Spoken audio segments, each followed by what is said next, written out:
அதிமுக தேர்தல் அறிக்கை.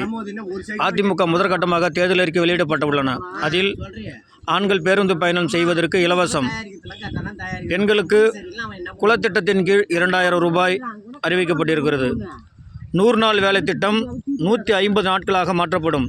வீடு இல்லாதவர்களுக்கு 25,000 மானியத்துடன் 6 லட்சம் மகளிர்களுக்கு இலவசமாக வாகனம் வழங்கப்படும் என்று எடப்பாடியார் இன்று முதற்கட்டமாக தேர்தல் அறிக்கை வெளியிட்டிருக்கிறார்.